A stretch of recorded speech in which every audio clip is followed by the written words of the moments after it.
Hey, everybody. Welcome to the Daily AI Show. Today is Friday, December 26th. If you are celebrating Boxing Day, good for you. You're probably not in the US or weren't there originally, because that's not something we do. But my name is Beth Lyons. With me today is Andy Halliday. And if you're joining us in the chat, that is awesome. If you're watching us later, we love you too. And hey, Gwen in the chat, awesome. Before I forget, and I will say at the end of the show as well, today is the first day. Ooh, a new stranger in the chat. Brian is in the chat. Very nice. I will say again at the end of the day, today is the first day of our friends over at AI Festivus. That's going to start at noon Eastern or 9 a.m. Pacific time. So go on over to aifestivus.com and sign up. It's totally free. Lots of great things. And there will be a ritual airing of grievances because, of course, there will. And hello to Greg in the chat, too. All right. Andy, do you have news or something that you're really excited about sharing today? Yeah, I want to talk a little bit about the bubble idea, and especially the bubble idea in respect of the open question about whether AI's actual productivity gains in use by humans justify the enormous investment that's being made.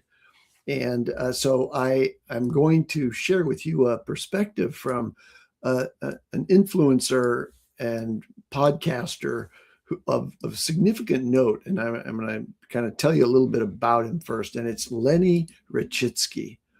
And he has just released the results of a survey that covered 1,750 respondents in the AI space. So tech workers, they surveyed product managers, engineers, designers, founders of AI companies, and others, and they asked about how they're using AI at work. So first, just a little backgrounder on Lenny. Lenny has a distinguished history. He's originally his family was from Ukraine, and when he was 6 years old, they moved here to the United States, and he was the lead product guy at Airbnb. So product management as distinct from engineering. The people who actually think about, what's the product market fit? How do I specify a product that's going to meet the requirements of the market space that we're trying to address?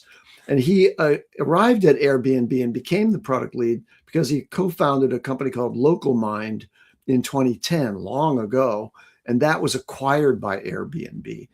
I won't talk about that, but I was familiar with Local Mind at the time because it was an interesting concept.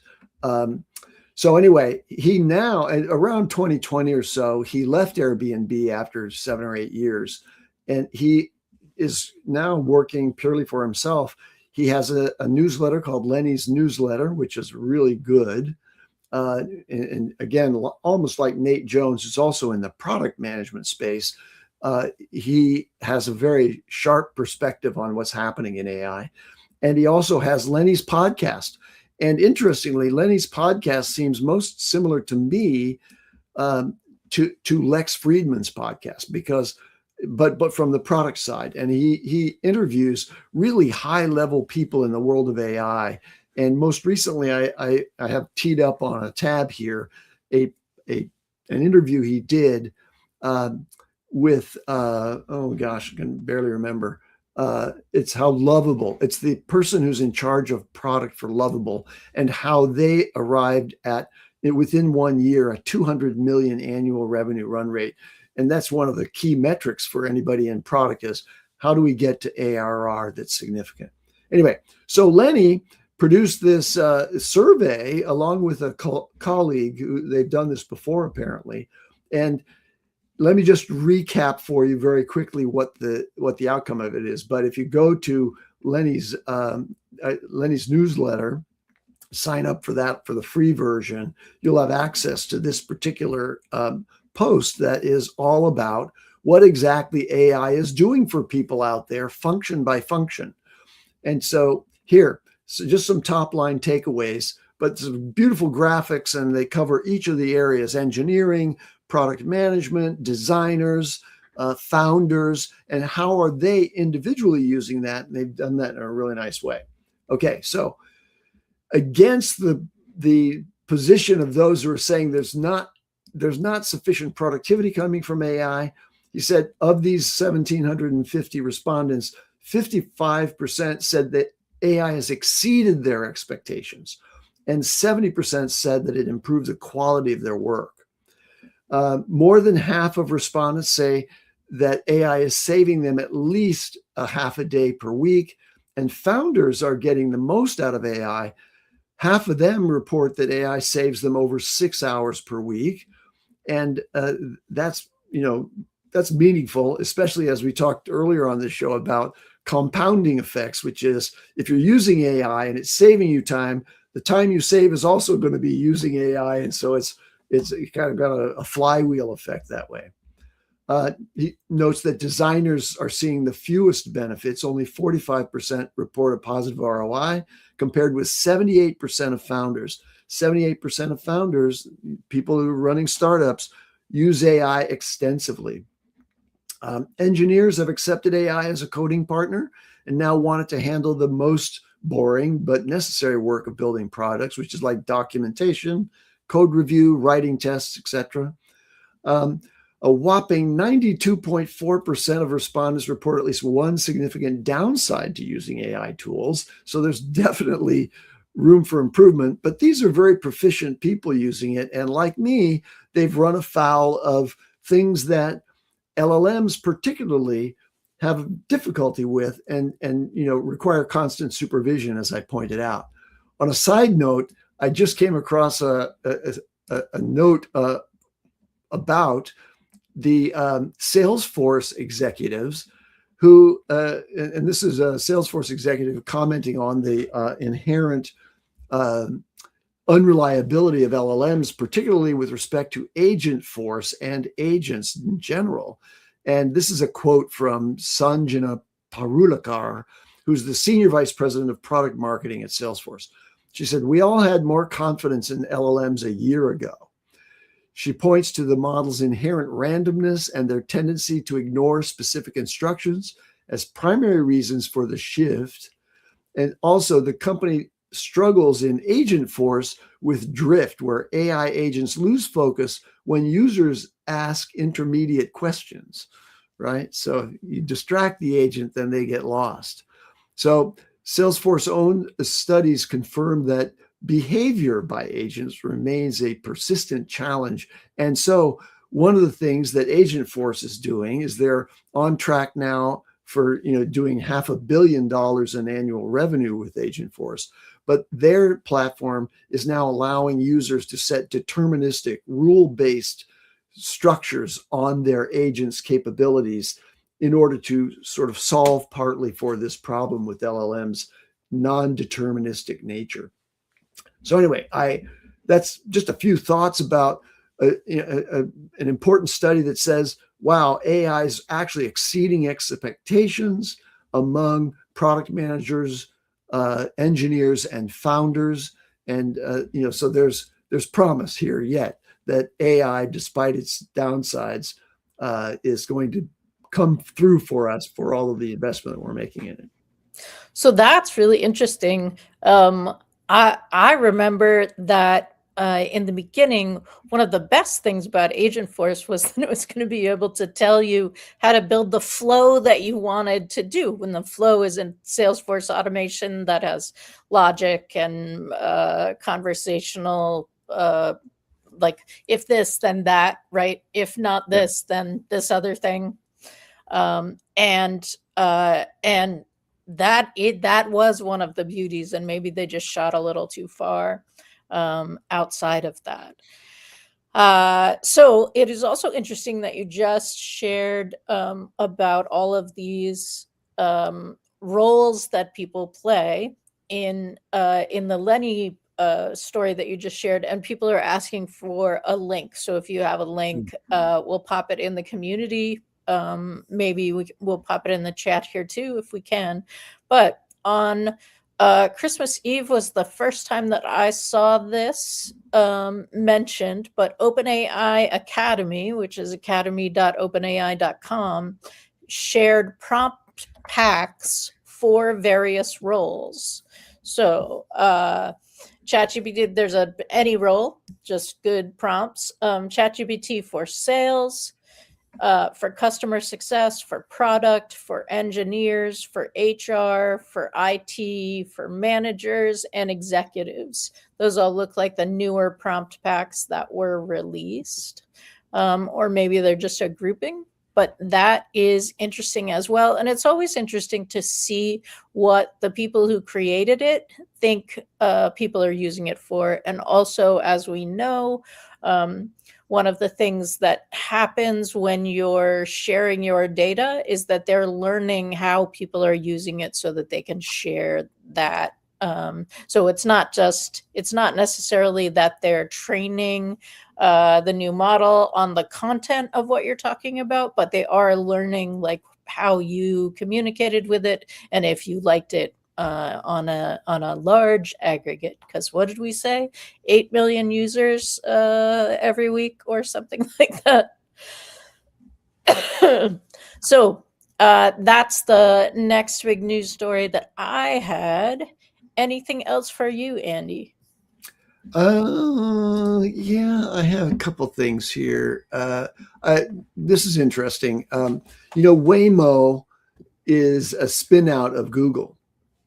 And as you might expect, Google Gemini is now powering a whole bunch of things across the ecosystem of Google, and more to come. So Waymo is working on a Google Gemini powered in-car AI assistant. So they're calling it AI Ride Assistant, I think. And that was just released by a security researcher who found details on the bot system prompt from Waymo's mobile app code. So we know they're working on this. Is like a secret reveal. Nice. We knew that Jan LeCun left Meta and started his own thing.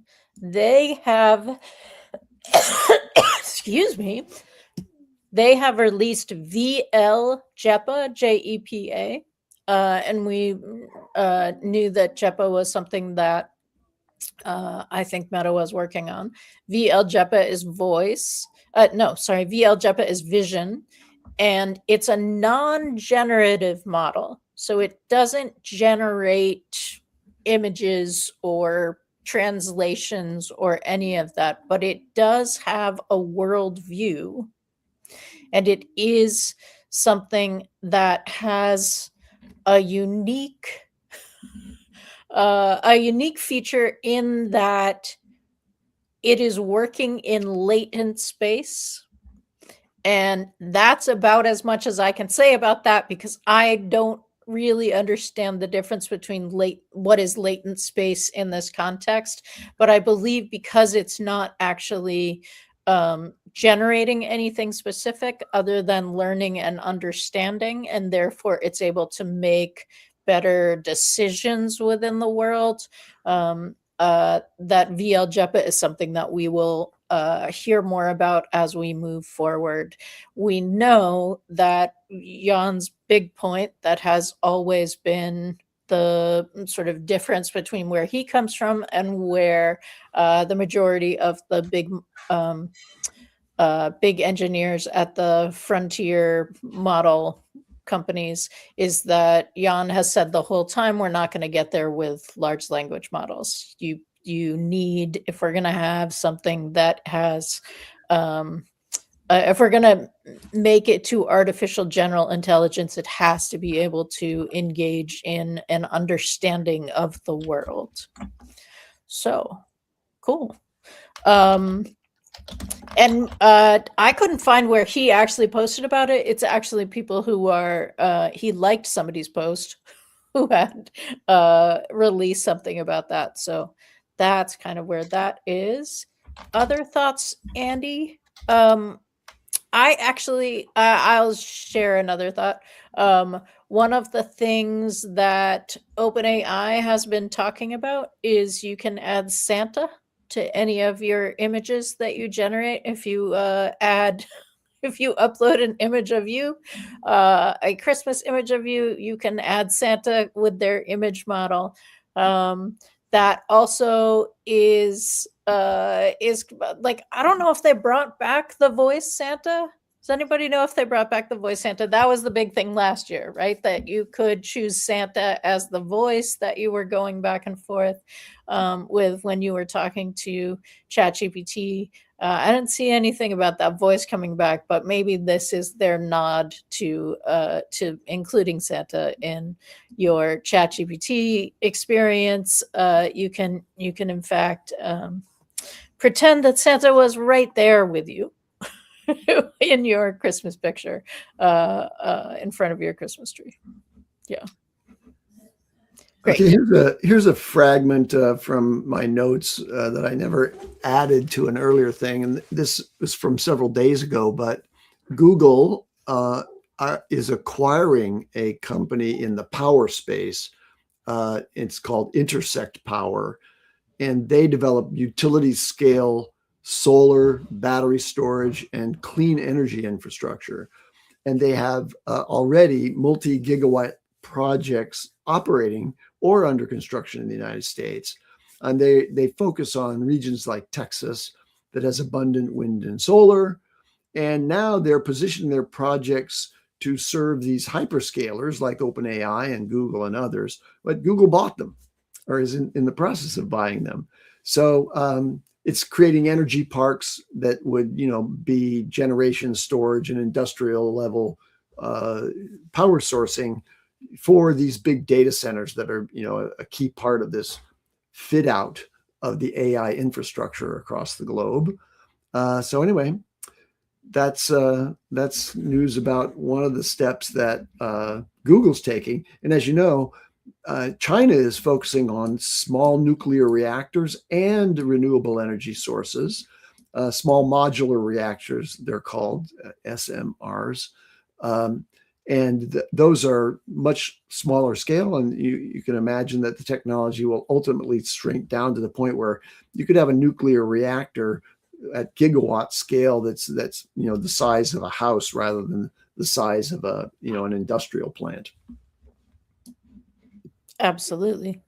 And like, is that where we're going? We're pulling down, everything is getting smaller and more edge and closer to the edge, and therefore your need for the amount of data, or the amount grid, of the grid power. support, is probably going to get more localized, especially with the approach to solar and battery storage and Right. other renewables like wind. I've seen on social media here recently a new design for a very small wind powered generator that uses some interesting mechanical engineering to create or remove some of the inefficiencies of turbine or propeller driven small power sources like that, so that it modifies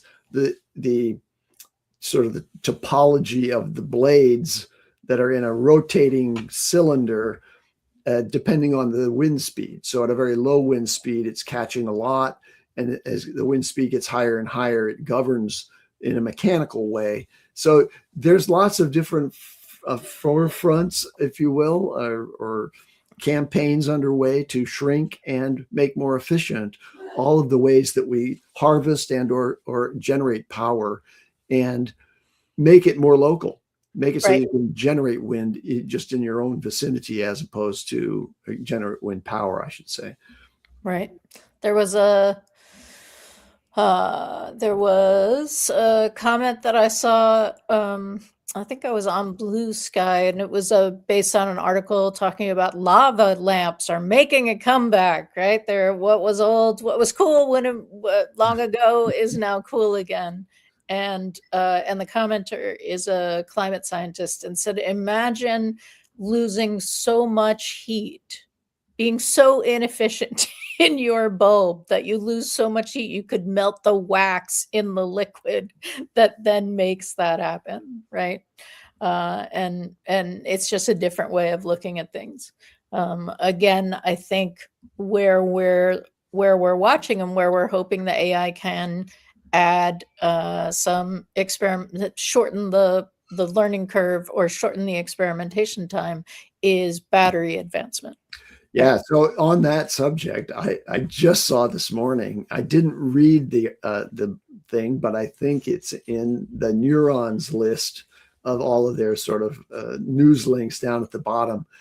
BYD, which is the world leader in automotive manufacturing and the world leader in electric vehicles, Mm-hmm. they demonstrated a 250-mile charge of one of their electrical vehicles in 5 minutes. Wow. Yeah. Now that's a combination, I'm sure, of a special charger and also special batteries. I also just, I don't have any reference to it, but I did see that sodium ion batteries charge faster than lithium batteries do. And so it could be that particular, I'll have to go back and read that. Maybe I'll do that while you're saying something. But I'm not sure what the combination of technologies was, but that's where we're going to be. You'll be Right. able to charge, within minutes and get, faster charging than it takes to fill up a tank with gasoline. Right. And actually, Brian drives an electric car. And he was saying something the other day, and I don't remember whether it was on air or off air, but the idea that stopping and charging is not actually like he's happy to stop and charge if that could be a faster situation, Yeah. right? Because So, like if it could be compared to stopping and getting gas, right? That's like right. a 10-minute process, not a 1 hour process. Yeah. So Gwyn asked, did you talk about Replit in ChatGPT or did you dream that? I think you dreamed Replit, but Lovable is in ChatGPT. It's one of the apps in ChatGPT now. It could be that Replit is also. I wouldn't be surprised. But I have, as a Lovable user, I have seen the sort of the pop-up ads in my Lovable interface that says now use Lovable from ChatGPT. So you can go to ChatGPT, talk to ChatGPT about the product that you want to devise, have it generate the PRD that you want, PRD product requirements document, and then give that to Lovable, right? Right. Right from within ChatGPT. So you don't ever have to actually go over and log into Lovable in order to build a working product. Right. Right. And the idea there, as you've said, I think, Andy, and Brian said as well, the thing with Lovable, if you're subscribing to Lovable, you really want to minimize the number of times that you're using Lovable's agent to do things outside of what you're really paying for it to do. So if there's a way to ask the questions somewhere else and use another subscription that you have, that's the best move for that. Yeah, a good point, because it's less expensive, especially if you have a pro account with ChatGPT, to use ChatGPT. You're not paying Right. anything on the margin. But in Lovable, it's a credit-based system. Right. I think Replit is as well. Somebody who's a Replit user out there, I started with Replit and moved over to Lovable later when it became easier for non-coding engineers like me. But anyway, Lovable's a credit system, so Right. you run out of credits even if you're using the very competent chat assistant there to do work like product documentation and so on. Yeah. And we've talked about before that there is real researched evidence that that there is within the models, like, hey, Gemini couldn't do this, so we're asking you, Claude, that gets a better response than Claude. Please just find these, because there is a natural They were trained on us, and we do better when we think that we're being asked to perform and prove that we're better than the other person who took a look at this, and they engage in that same behavior. Okay, so I have a little riff here I can do about work that I'm currently underway on, which is a technically difficult migration of a full system on Intel Mac over to an Apple Silicon Mac. Mm-hmm. That process, turns out, architecturally is very difficult, and it's fraught with problems. It's not simple, and Apple hasn't, because it's just not that big an issue. How many people are using old Intel Macs and using the migration assistant to go over there? That's not typical. I just happen to have used that and ran into a bunch of problems that I'm wrestling with now for a week. So I have yet to be able to accomplish this migration to this M4 Pro MacBook Pro that I have. So the story is really about using multiple models and what they do. So I was very proud of myself using Claude Code and Claude Desktop together on my system here, this iMac 7, 2017 iMac. I was using Claude Code, and Claude Code was creating, plans to execute this complex correction of migration and an associated problem that I have, which is this iMac I inherited from someone else, and so it has always had a different user volume on it that's not my name. So it's somebody else's machine, in effect. And I wanted to correct that as I move over to the M4 Pro. Anyway, too much detail here.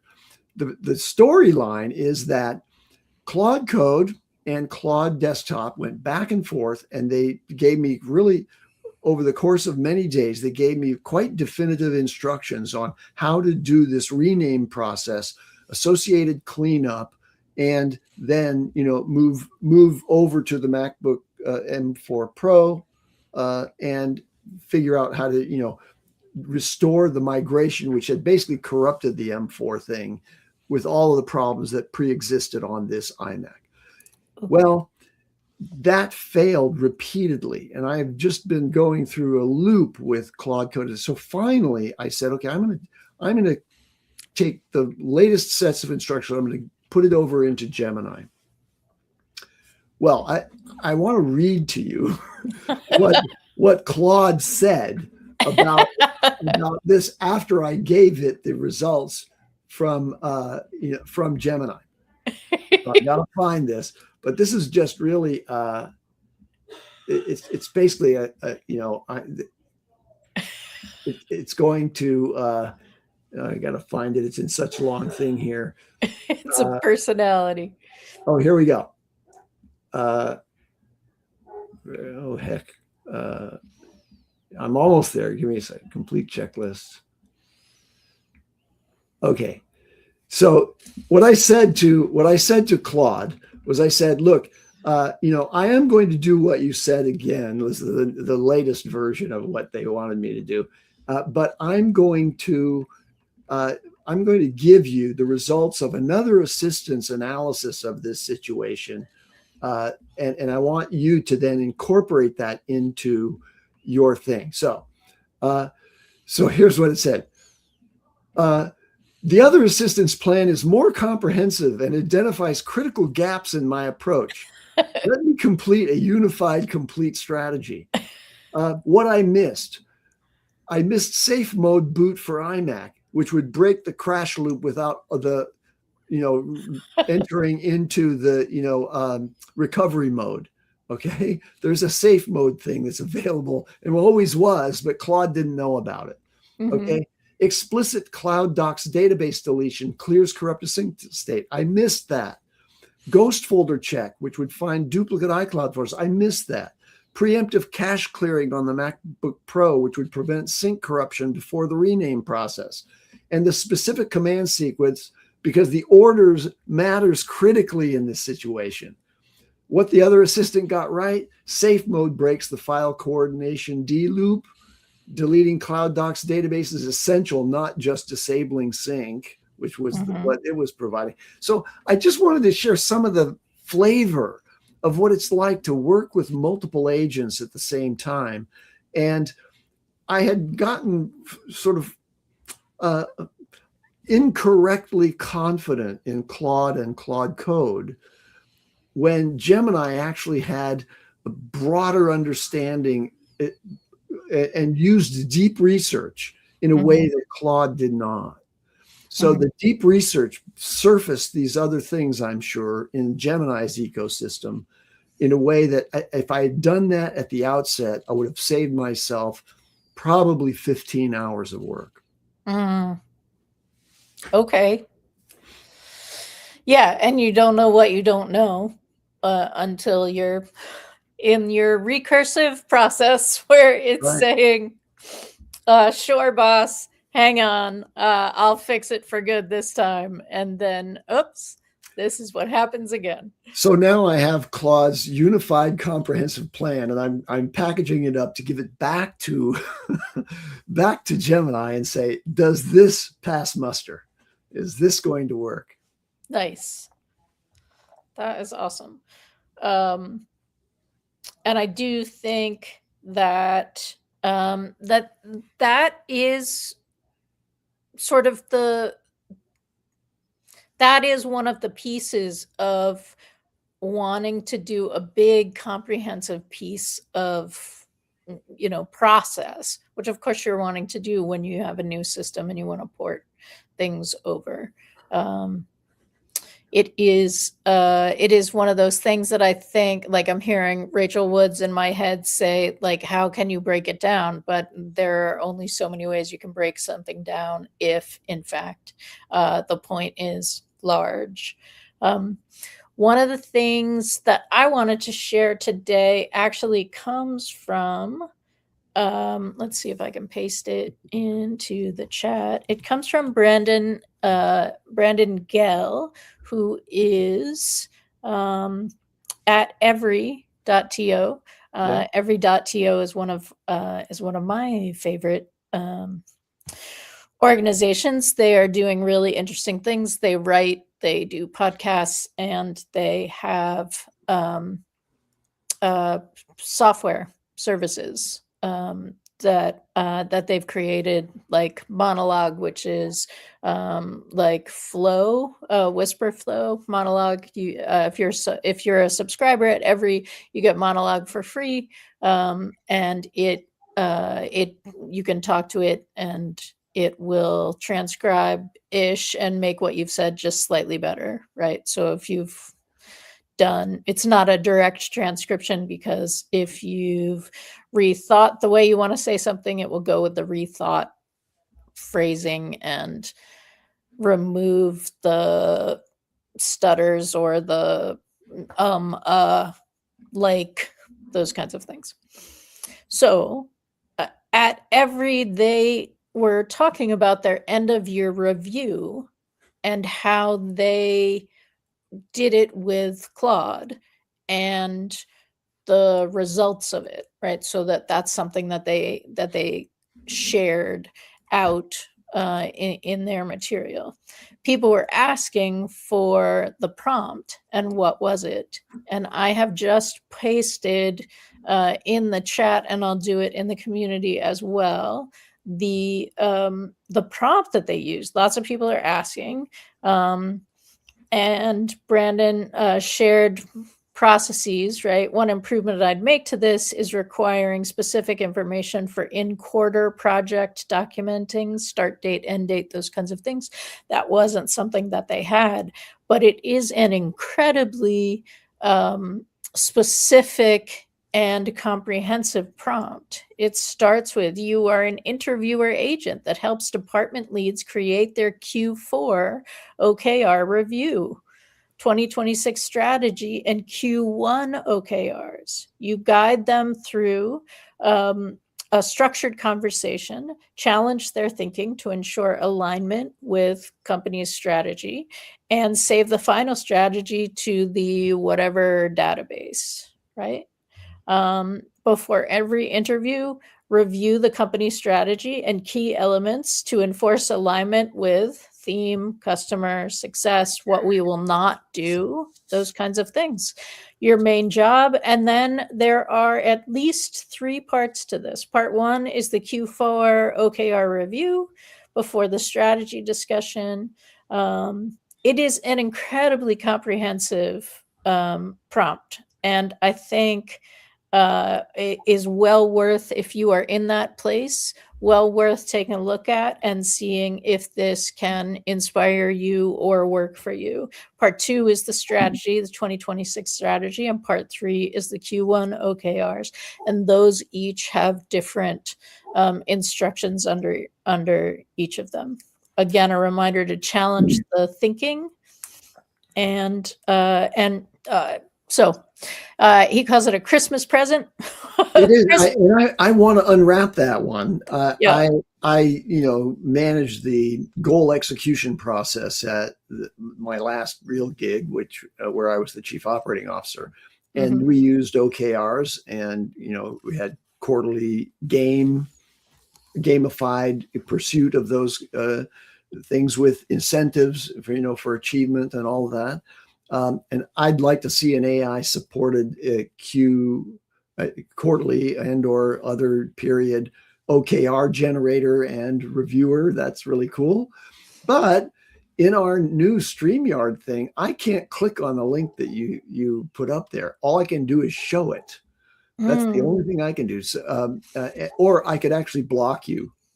As I can do those 2 things. So I'll have to go to the community and pick it up where you put it there. Absolutely. And that is actually my last news piece, though Gwen actually had an interesting thought, and maybe we could spend a couple minutes talking about that, and then we'll wrap up. Did you have more news before I do that, Andy? No, I'm tapped out. Okay. So Gwen said, if I was a recent graduate, I'd be overwhelmed with how much I'd have to know AI wise to get started at work. And that makes me think immediately that the higher institutions of learning that are preparatory to going into the workplace have an obligation to try to marry the learnings that are happening around AI in the university to the requirements of what AI empowered workspaces are. And I don't think that's happening. I think there's actually there's a resistance to that to some degree in many of the higher education systems. But I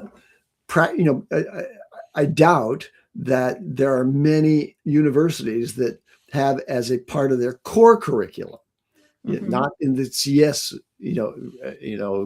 curriculum, but in their core curriculum, training on how to use AI and AI agents in 2025 and beyond, and understanding things like N8N. What is N8N? And what are the alternatives to that? To automate workflows, and what is automation of workflows in the workplace? Right. If you're taking a business curriculum, maybe you do get some exposure to that, but I'm doubtful because it's hard to keep abreast of it, even as we do, like on a daily basis. So yeah. Right. I think one of the challenges that we're seeing right over these 3 years is the dual push from professors at universities, because what I have heard from parents who have kids in university, right, and maybe Anne was actually saying it also, you have some professors who say, go ahead, you're allowed to use AI, but don't actually give any instruction on the best ways to use AI, because that's not what their course is about. They're just letting them say, sure. And then there are professors who say, absolutely not. If you use AI, you get a 0 on this. I need this to be entirely you. But that also isn't a great teaching of how things are going to get done as people move forward, right? It feels a little bit like You know, you're allowed to cite Wikipedia, but you should understand what Wikipedia is, right? Wikipedia is an amalgam of information. You should go to the sources that Wikipedia is using for, you know, verifying that kind of information. And that it didn't used to be that you could use Wikipedia as a source, right? You needed Yeah. to actually put your hands on the actual source of the material. Yeah, I think there's a need for, and AI can support this, by the way, a need for a, what's the word, an onboarding into the workplace Yeah. uh, primer on everything you need to know about a company that's likely using AI. Mm-hmm. What's the range of possibilities when you go through an interview process? What should you know if they start asking you questions about AI? What should you be prepared to say about that? Right. And what should you be prepared to do when you are arriving on the first week of your job to use AI effectively? Right. And you know, one of the first steps might be to, you know, understand what AI platforms are operable and, you know, authorized by policy in that company, and can use it. Many people will be joining smaller sized businesses, and wow, I think this is another $1 million idea for the Daily AI Show. Yeah. Again, million doesn't mean much anymore. It's got to be in the hundreds of millions of the ARR. But imagine if we could build and design a course that really continuously updates and has industry specific, Mm-hmm. probable tools that you will be expected to learn and use if you join a company in this industry. Mm-hmm. Yeah. So Gwen is also saying, I wonder what they teach in business school AI wise. And business school does, in fact, often have a class in AI, right? You can go Yeah, to I'm the sure they MBA do. programs at various high level universities, and you're very likely to see a course in AI. Entrepreneurship, also, right? If you're in the entrepreneurship wing. Rachel Woods had a post on LinkedIn, and I don't have the link to it. We'll talk about it next week. I'll pull it together and we'll do a segment on it. But in the post, she was saying that she was talking about AI ops, right, which has always been her wheelhouse in that context, and AI ops as it relates to playbooks, and playbooks being like the recipe of inputs and outputs and what they're going to do with the data. That's the input and output and where it goes, and that can be the bones or the spine of an automation that eventually happens, right?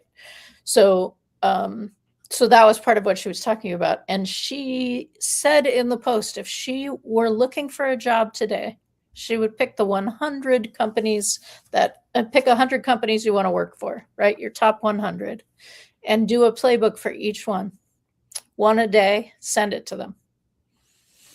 And she thought that was going to be unique enough and understanding enough, right? I understand you and how you work, and this is one of the things that AI could do or I could do. Because what the playbook does is it's the recipe behind what it's the recipe behind the AI and the automation. It doesn't have to be AI and automation. Certainly humans do that as well. But also it is the recipe that should a new model come out that is better for that, you can just pick the recipe and move it, right? So it's AI, it's tool agnostic, it's Mhm. model agnostic. So will she be a show guest? Rachel is incredibly busy, but perhaps we do all know her because we all met in her AI exchange. Yeah. So, and And I will get my AI ops certification at some point in 2026 oh, good. because Yeah. So she's basically owning the term playbook. Yeah. and good on her. You know, I mean, Playbook has been around for a long time as a way of capturing standard operating procedures. Mm-hmm. And, you know, I even built playbooks in Life Aid when I was working there. Uh, but she's capturing playbook in the context of AI and in effect branding it in a really, I think, Mm-hmm. smart way. And so now anytime I hear the term playbook, I immediately think of Rachel, and millions of other people probably do too, because Right. all those people who watch, not millions, let's go down to the 80,000, I think, that watch the, you know, Tony Robbins, Dean Graziosi's spectacular Right. AI, but she had a presentation there, and it's about playbooks, Yep. and I think she's captured that. And it is very much like, to hear her talk about the evolution of that. That she used to work at Facebook before it was Meta. Maybe she has a background in that. And she, I believe, was a data analyst. I'd go find out about her. I am doing it terribly wrong, I'm sure, but that was a process they used, right, for aggregating their data and talking about what was going to happen to it and what all of that meant. And so this is a continuing evolution, and that is one of the best ways that people can take their knowledge and history and then apply it to this. And Gwen, I hear you about the students, and I would also think I would advise them the same way that I would advise anyone else that I was working with. What's something that you care deeply about, its information and analysis that you want and you need, and then let's look at what where AI can be a part of that. And the other thing that that Rachel's all about is how are you evaluating it to make sure that it's still functioning in the ways that you want it to function, and the ways that it functioned initially, because all of us are in positions where just because it worked the first time or the first 10 times or the first 200 times does not mean 201 is going to be the same, particularly if a model has shifted in some kind of way. Yeah. All Yeah, right. I love this idea that there's a chasm between the use of AI in academia and the uncurbed way that AI is being used in businesses now. And so you've got curbs on it in the academy, and then you have to make this immediate transition as you graduate into a world where AI use is, you know, pretty much unfettered in my view. I mean, you can certainly use it as an individual, but many companies are using it really well, and increasingly so. So how do you make that step into the business marketplace, and what do you need to know about the way AI is used there? That's a course that I'm sure exists in business schools, you know, but I think there's a lot of graduates who, you know, are in other disciplines than computer science and or Mhm. business, who need to have that orientation. It's like an orientation course to say, look, here's what the landscape looks like in the business marketplace, and Mhm. what humans are expected to be able to do as the co-intelligence partners of the AI that's going to be there for you. Right. And the idea that I would hope that graduates, that recent graduates are a little closer to the experience of being the intern or the unexperienced person being instructed on how to do something than people who are reskilling, have had 20 years of management experience, but that level of the job is going to go away, because so much of what we're doing is trying to imagine how we would explain this to an intern, right? Like how would you break it down? What are the key things that you would give the intern to be able to do something? But yes, ongoing, more and up. I hope that if you are celebrating Boxing Day, you are Boxing Day. It is Boxing Day. It is Boxing Day today. That's right. Suddenly, I'm like, wait, is it box? Is it boxes? Boxing means something else. As a long ago former landed immigrant in Canada, I'm familiar with Boxing Day.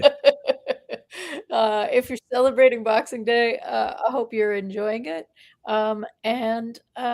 Yeah, anything we want to say to the people before we go, Andy? Well, it's Friday, and next week is the last week of the year. So I think we're going to shift our attentions to retrospective and futurism. Like what's 2026 for, portend for us. That's going to be fun. So join us again. And thanks very much for being with us so steadfastly through this year. Look, I'm getting all misty about it, right? Every time this happens, I'm like, ooh, at some point. That moment when I haven't closed the curtain over there and the sun beams rising now because I'm on the West Coast go right into the camera here. So that's the end of the show. Oh, look, it solved itself just like that. I feel like we're watching the rapture happen to Andy, and then every day it's like, maybe not. Yeah, it felt good for a minute. All right. Thanks, everybody. Have a great weekend, and we'll see you next week.